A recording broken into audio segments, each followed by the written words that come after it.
Am I the jerk for demanding my sister pay me if she wants me to babysit my nephews, even if her best friend's mom is dying? Posted by you/pretend_mode_9494. I, 29F, am child-free by choice. My sister, Carlene, 27F, has 2 boys, ages 3 and 2. We live close to each other, and I've been in their lives since the beginning. We are each other's only family, coming from a broken and dysfunctional background. I love the boys, but they are a lot of work, especially on top of my career in social work and my personal reasons for not wanting kids of my own. I currently watch them /help out /babysit for about 10 to 20 hours a week, and it's becoming exhausting. The time I've been needed has slowly increased, and over the last 7-ish months, it's been like this. At first, it was Carlene looking for a part-time job, attending mandated courses to get unemployment, and occasional movie nights with friends, which I was okay with. Now, I spend most of my free time at their house. Lately, the reason has been that her best friend's mom is dying, and Carlene feels she needs to be there. She's a single mom, and I understand it's hard, but recently, I feel like she's using me, and I rarely see my fiancé as we both work shifts that change all the time. Sometimes, when she asks me to watch them and I have other plans, Carlene sends me a voice message of the boys crying, saying they miss me, guilt-tripping me, and implying it's a shame I care more about myself than them. She tells me she'd ask someone else if she had anyone else to turn to and says really hurtful things about me being selfish for wanting to enjoy date night when she has to choose between her kids and her best friend's dying mom. I could handle it if that were all, but now it's also affecting the next time we meet. When I get there, the house is a mess, there's nothing to eat, and it just happens to be the boys' bath day, or Carlene casually mentions that I need to pack a gym bag or something similar for them for the next day. These weird, extra tasks feel like obvious revenge. The first time this happened, I assumed she'd be grateful I helped where I could and that it wouldn't be an issue if I didn't have time to do everything. I was quickly proven wrong. Before she got home, she casually asked if I had done the extra tasks, and when I hadn't, at least not all of them, she suddenly had to stay out a little later. This happened a few times, and I'm ashamed to admit it took me too long to realize what was going on. I was just glad she was finally updating me on her estimated arrival time, something she usually never did. Another thing she does for what feels like revenge, though maybe it's just my exhaustion talking, is not preparing meals for the kids or even leaving money. When I go to the store, she promises to pay me back but, you guessed it, tries to guilt me into letting it slide. She's also failed to keep her word on things she promised, saying she doesn't want to do things for me if I can't help her with the boys. The excuses and backtracking start immediately if I don't do exactly what she wants.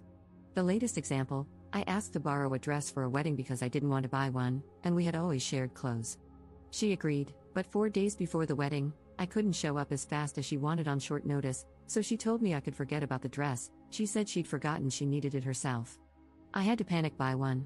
Last month, she promised to pick me up after I dropped my car off for maintenance, but she didn't show up. I was stranded, and it took her 2.5 hours to answer her phone and finally get there. She even had the audacity to huff and puff about how inconvenient it was for her to pick me up. Sorry this is so long, but writing it all down has been mind-blowing. I can't believe what I've been putting up with. I'm such a doormat. So, yesterday, when she called desperately needing me to watch the boys for the evening, I told her I couldn't. When she started her usual tirade about me being selfish, I just snapped. I told her to shut up and listen. If she thought I was that horrible and selfish, she had 2 options: either stop relying on me so much and stop exposing her kids to my supposed selfishness, or I'd really start being selfish. I wouldn't watch them for free or again or do anything extra without being compensated. She hung up without saying anything. After I stopped shaking, I hate confrontation, as you can imagine, I started to panic. I feel like I just lost my last remaining family member. My fiancé said it was a long time coming and that I should have stood up for myself ages ago, but he's biased since he loves me. I don't really have time for proper friends outside of work colleagues, so I don't know who else to ask. Did I make the biggest mistake of my life? What if I never see my nephews again? What if I just stuck it out a bit longer and she'd eased up? Am I wrong for giving her that ultimatum? Edit. My 2 examples make it seem like I ask her for things or need her often, which I don't. The promises she breaks can be as simple as having food for the boys when I'm with them. The dress and leaving me without a ride are just specific events that were easier to explain, but I quickly realized they aren't accurate. Relevant comments. Commenter. Is there a reason the father of these children isn't helping take care of them? I can't imagine expecting a family member to step in and handle a significant portion of the parenting of my own children. If she wasn't prepared to be a parent, she shouldn't have had 2 children. Ops response. She got really angry at me when I asked about their dad whenever she was pregnant, and I just left it at that. She hasn't had a long-term boyfriend since high school, as far as I know. I don't even know if the kids have the same dad. I kind of doubt it due to their differences in skin tone and features. Commenter 2. If you think the boys are in an unsafe home, abuse, neglect, lack of food, call CPS. Ops response. I'm a mandated reporter due to my profession, and I've been trying to distance myself from the situation to assess whether I need to make the report. However, it's always so subtle, and she knows what to avoid doing and saying because she grew up with CPS. Commenter 3. You know that never seeing your nephews again is never going to happen. Your selfish sister has been taking advantage of you for too long, and to her, you standing up for yourself is just a temporary setback in her manipulations. The only way her behavior is going to change is when yours changes. You need to set clear boundaries and follow them with solid expectations of how you expect her to treat you. For example, guilt-tripping, name-calling, accusations, etc., need to end. If she tries any of these manipulative tactics, there should be clear consequences, and you need to follow through. If you tell her you can't babysit and she starts the guilt, tell her something like, "No babysitting for a month because of your behavior." Altering your behavior is the only way you can change hers. Oh, and all those times she needs to comfort her friend with a dying mother, you realize that's just BS.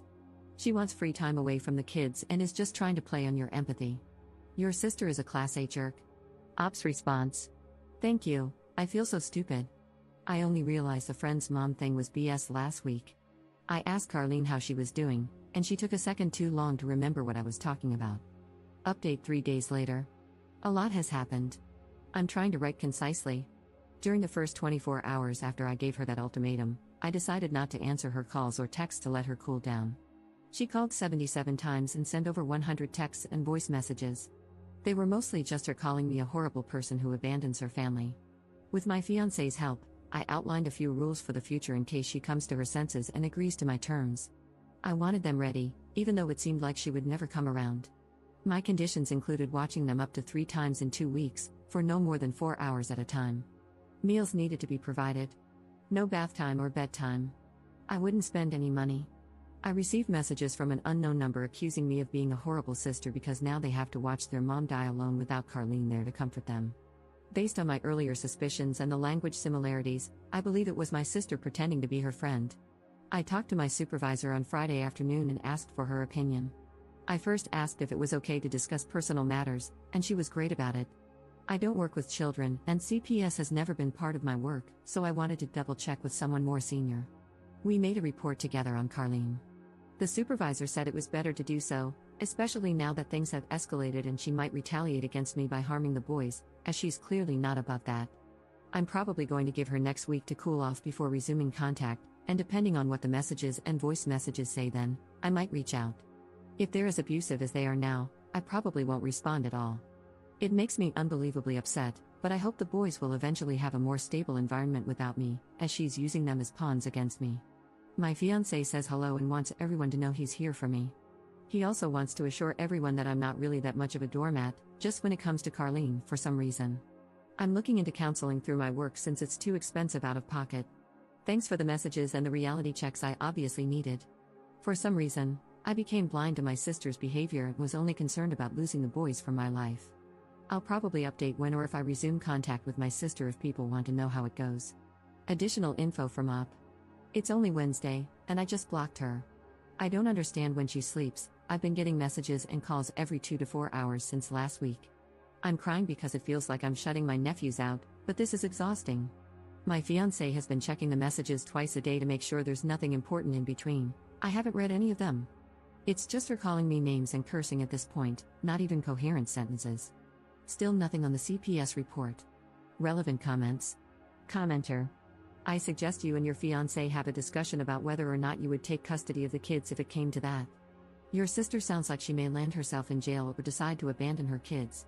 It's better to be prepared for any possible outcomes, including CPS removing them from her care. Ops response. Oh wow, true. We definitely don't want kids, but if the alternative is foster care for them, we might have to take them in. I'll talk to my fiancé as soon as he gets home from work. Second update 1 week later.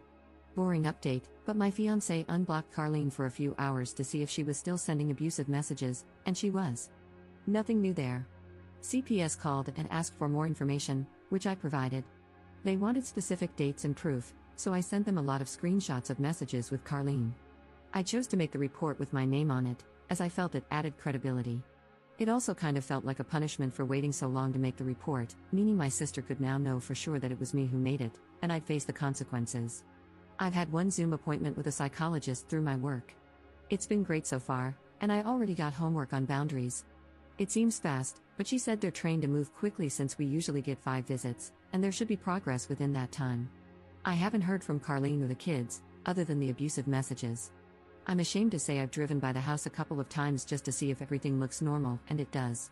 I had a talk with my fiancé after a commenter suggested the kids might need to be removed from Carlene and asked if we were planning on fostering or anything if it came to that. We aren't, we don't want kids and have known that from the beginning. Day-to-day life as a family with kids sounds absolutely horrible. To be honest, there's nothing that appeals to us. We don't even want pets. We would become resentful and probably lose ourselves in the process if we went there. I don't know how much there is to update after this, maybe if contact resumes, but honestly, I'm afraid to send her anything. She's just insulting me, and I don't think she'd even really read what I wrote if I tried. Relevant comments. Commenter. Carlene's got some cracktivities going on.